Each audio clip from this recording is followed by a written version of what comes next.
வாசல் முன்பாக குவிந்திருக்கக்கூடிய பாஜகவினரை கலைந்து செல்ல வேண்டும் என்று காவல்துறையினர் அறிவுறுத்தியிருக்கின்றனர். 144 தடை உத்தரவு ரத்து செய்யப்பட்டதற்கு எதிராக தமிழ்நாடு அரசு மேல்முறையீடு செய்ய இருப்பதன் காரணமாக அது உடனடியாக பாஜக தொண்டர்கள் அங்கிருந்து விலக வேண்டும் என்றும் அங்கிருந்து இடத்தை காலி செய்ய வேண்டும் என்றும் காவல்துறை தரப்பில் எச்சரிக்கை கொடுக்கப்பட்டிருக்கிறது.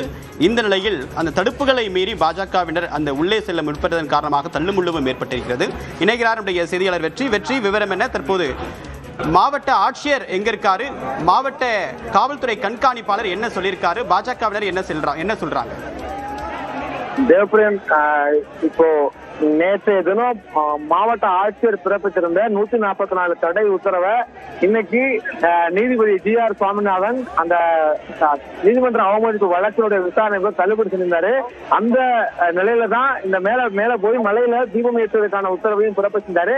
இந்த சூழல்ல இந்த திருப்பரங்குன்றம் மலைக்கு செல்லக்கூடிய பாதைகள்ல அதிக அளவுல பாஜக, இந்து முன்னணி, RSS தொண்டர்கள்லாம் குவிய தொடங்கிட்டு இருக்காங்க. அதே நேரம் நயினா நாகேந்திரனும் அந்த பக்கம் இருந்து அவர் 100க்கும் மேற்பட்ட தொண்டர்களோட வந்திருக்காரு. அவர் ஒரு பக்கம் தடுத்து நிறுத்தப்பட்டிருக்காரு. இந்த இடத்துல என்ன சொல்லிட்டு இருக்காங்கன்னா, இப்போ போலீசார் ஒளிப்பெருக்கில 144 தடை உத்தரவை நீதிபதி ரத்து செஞ்சதுக்கு எதிராக ஒரு மேல்முறையீடு செய்ய போறோம், அதனால இங்க இருந்து கலந்து செய்யுங்கன்னு முதல்ல சொன்னதை எதிர்த்து அதுக்கு எதிர்த்து தெரிவிச்சு பாஜக தொண்டர்கள்லாம் இந்த இங்க இருக்கிற தொண்டர்கள் கோஷம் எழுப்பினாங்க. கலந்து செல்ல முடியாது, நீதிமன்றம் உத்தரவிட்டால் தான் நீதிமன்ற உத்தரவை செயல்படுத்த வந்திருக்கோம், கலந்து செல்ல முடியாதுன்னு சொல்லிட்டு இருந்தாங்க. இப்போ மறுபடியும் காவல்துறை தரப்புல 144 தடை உத்தரவு ரத்து செய்யப்பட்டதுக்கு எதிராகவும் நீதிமன்ற உத்தரவுக்கு எதிராகவும் நாங்க மேல்முறையீடு செய்ய போறோம், கலைந்து செல்லுங்க அப்படின்னு சொல்றாங்க. கலைந்து செல்லலைன்னா கைது செய்வோம் அப்படின்ற ஒரு எச்சரிக்கையும் காவல்துறை தரப்புல ஒளிபெருக்கி வாயிலாக கொடுக்கப்பட்டிருக்கு. கொடுத்ததன் காரணமாக மறுபடியும் ஒரு பதற்றமான சூழல் உருவாகுது.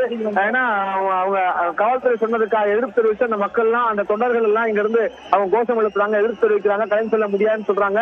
இந்த இடத்துல மறுபடியும் ஒரு பதற்றமான ஒரு சூழல் உருவாகிறது தான் உணர முடியுது. தேவபிரியன்,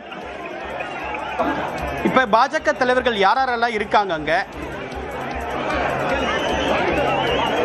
உங்களுடைய விரிவான தகவலுக்கு நன்றி.